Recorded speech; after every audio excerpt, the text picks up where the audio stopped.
had under eye filler to correct some under eye hollows that I've had probably since like 1986, right? And then as time went on with age, those under eye hollows, you know, they was looking a little bit more apparent, like, whoa, I see you. This is me in 2018 before I got filler. And this is me after I got filler. But when I mention filler to people on the internet mostly, this is what people think when I mention filler. Filler can be a cosmetic option if you have under eye hollows like I did. But what does under eye filler and all this stuff entail? What are my thoughts on filler after getting it all these years? And should you get it? Keep watching.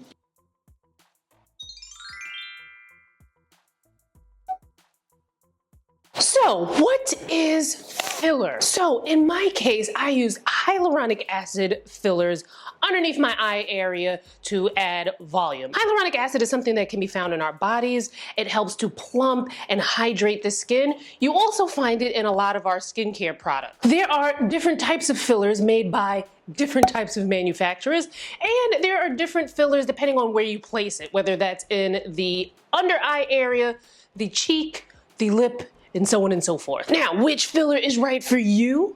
Now, that is something that you are going to have a chat with your injector to find out what is the best, like what's your goal? What's the outcome that you want? That is a conversation that you are going to have with your injector, and they are going to be able to provide you with that information. Why not diet and exercise? Why can't you just do that instead of cheating and going with filler, Danielle? Diet and exercise are very important to your overall health. It can lead to glowing skin and, of course, tons of other health benefits when you eat a balanced diet and exercise regularly. Diet and exercise, even when coupled with really great skincare, cannot treat the volume loss in the eye area the way things like filler can. And exercise may not work in the way that you think it will for your face. I mean, shoot, I lost 30 pounds and my face drooped. So eye creams can be great at hydrating and moisturizing the under eye skin area, but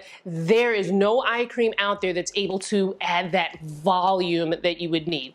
An eye cream can go a long way, especially if you use one that has a retinol in it.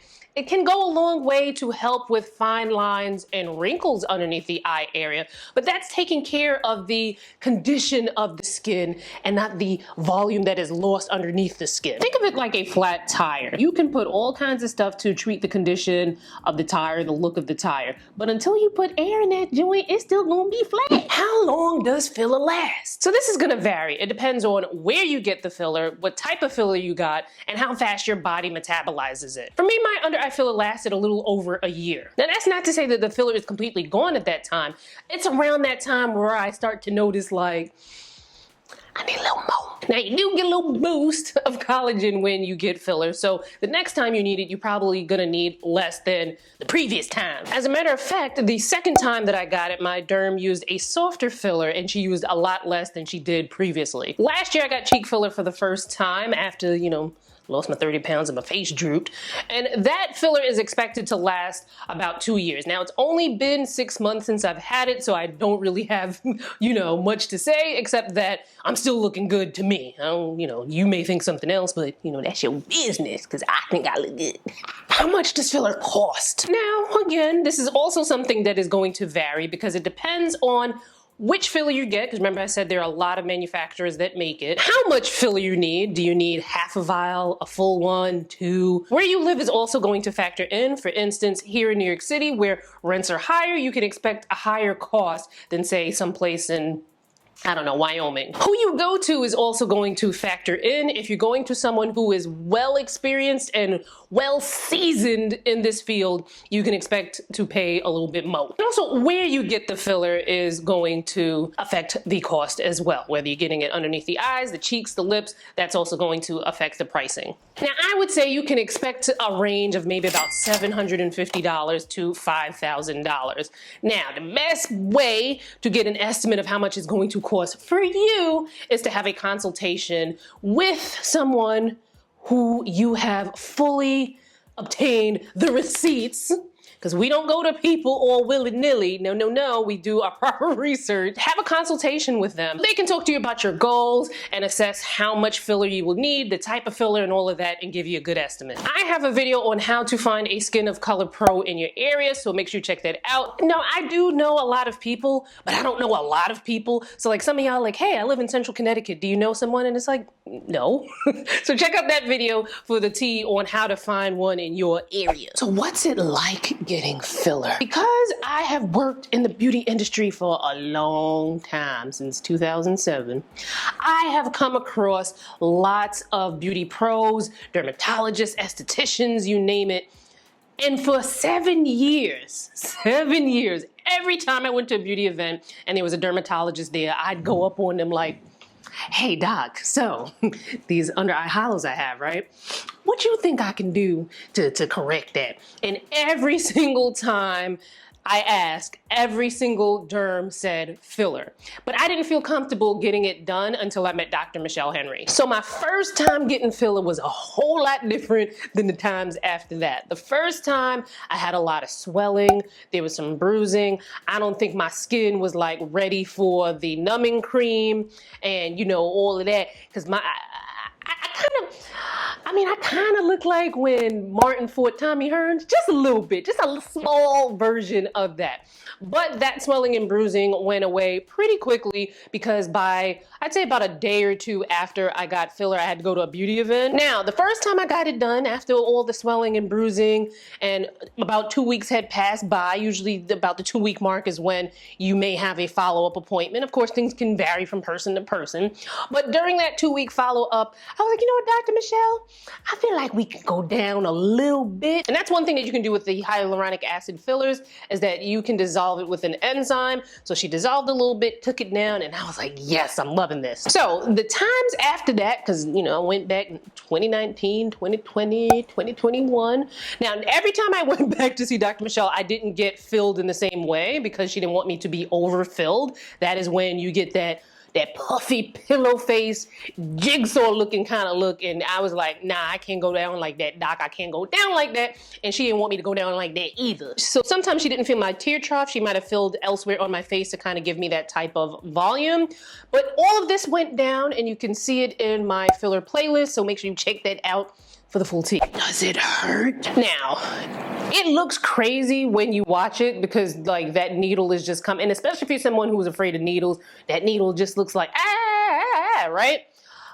For me, it did not hurt. There were times where it pinched, but I kind of just like did like this with my toes and my shoes to kind of like brace myself. But I was numbed beforehand, so the pain was minimal. And after the pinching part was over, which lasted maybe about 5 to 10 seconds, it was over. The whole process takes about 10 to 15 minutes. Now, prior to, you know, the current Pandora's box that we are in, I would wait a little bit with the ice on my face in the office to kind of let some of the swelling go down before I reemerged into society. But one of the good side effects of the, you know, Panini Press is that we're wearing masks. So I can just slap my mask on and go on about my day. Are there any downsides? Honestly, I haven't seen any yet for me personally, right? I haven't had any kind of like freak of nature things happening. I go to the same person all the time, so she's familiar with me and my face and where things are placed. And she's someone who takes a conservative approach with her cosmetic dermatology, so she's not trying to make me look like Jigsaw. Now, I do know that some people, because the hyaluronic acid attracts water, that some people can look really extra puffy during certain times of the day, or, you know, if you went on like a salt binge or something like that. I personally have not experienced that. Now, when I first get it, I might be like, ooh, I might look a little puff, daddy. You know, I thought I told you that. We won't stop. But that look usually goes away once things have settled in about a week or so. I am definitely pleased with my under eye filler and my cheek filler. Cheek filler I haven't had for, you know, very long, only about 6 months, but I am very pleased with it and I don't have any complaints. I will look at before pictures because, you know, the iPhone be like, hey, remember when you did this? And I'll look at those before pictures and I'll be like, oh, I look good. I personally think that I look good before filler.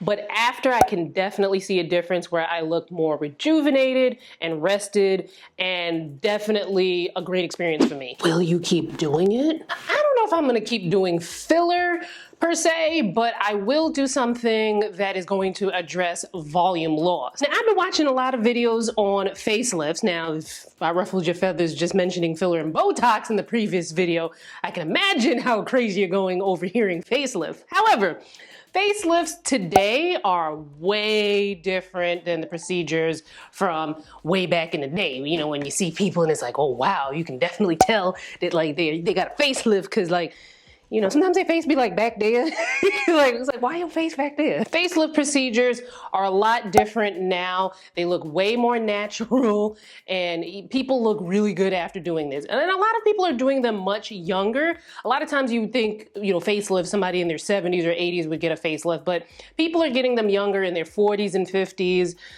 I mean, there are even some celebrities probably in their 20s and 30s getting like little mini facelifts. Now, a lot of people will hear plastic surgery or cosmetic surgery and they think of the extremes, but there are things that you can get done that can make you look like you, just better. You have to do your research and pull those receipts if you're looking to get any procedure done. What are the side effects of filler? Many of the side effects, you know, looking like jigsaw, looking too overdone, too overfilled, a lot of those come from going to the wrong person. If you're the type of person that maybe you might have an allergic reaction to certain medications and things like that, that is definitely something that you would bring up during your consultation when you go to your injector. Make sure you go to someone who specializes in the procedure that you're looking to get done, because love a cardiologist. Don't want a cardiologist filling my tear trough. Should you get filler? I'm not here selling you on anything. I'm just providing my experience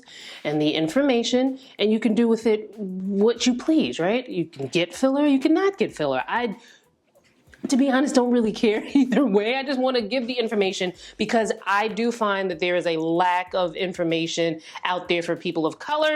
People are getting these procedures. People want to get certain things done, but without the proper information out there, they might be going to some of these back alley people, you know, the quacks and stuff like that and getting God knows what filled in their faces. Just because someone is a doctor does not mean they need to be filling your face. This is a very intricate procedure that requires skilled hands and a well-versed knowledge of facial anatomy. And for some people, filler may not be the appropriate vehicle with which to correct a facial issue. There are tons of other procedures out there. I mentioned facelifts, but there's also fat grafting where they take your own fat and they transfer it to your face. For some people, that is an option, especially when combined with a facelift. There are things like PDO threads.